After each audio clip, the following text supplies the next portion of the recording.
Assalamualaikum, Japay pangamulaan, tengis kutiru popun aja bagian badan. Tengis payajo bagian ya mula ku bincara sikam say lamban kudan pusanannya na ngurah.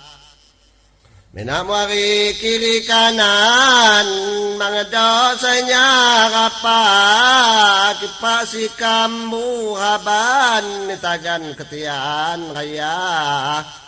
Minamwari pengapungan sunin na ngapu dia kadyo nasib mo badan manatuo singura. Sudusay magbagian napi lagi ki harta manihan pasang tangan nagabukudap adipa. Lapanya kuro pulan ngusidi pulan tuha palas nipo upahan kelimuan juga.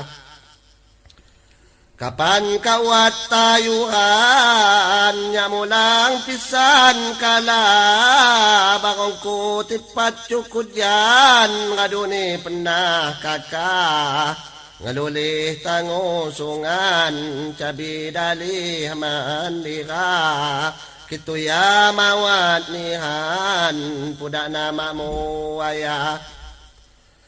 Majongnya di lambung jan ngingokon sana pura aku tinggal kon lompulan nengguang di lom rimba pakaian saya di badan ngadu basoh ja jinna indu danoi tingan indu ngimbuh kang layah mawat ngedok salinan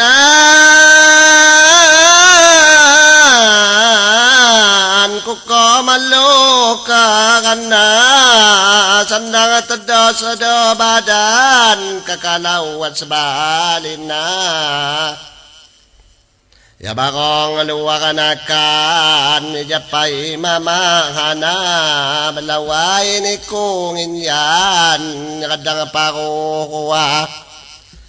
Lapanya mit pangkalan logogo maku rasa tenai betoh maku ngamangan badan mawan abu gaya sakit nian kinandi kidang maulah dia abangku mapakaduli manakala di kakak abangku mapakaduli manakala di kakak ina bapa emak lagi haga ngadu di sapa uri di lambung bumi kelot pagi ku rasa haganya bunuh diri kima arabai di dosa takdirku ja ilahi yupayu ku tarima.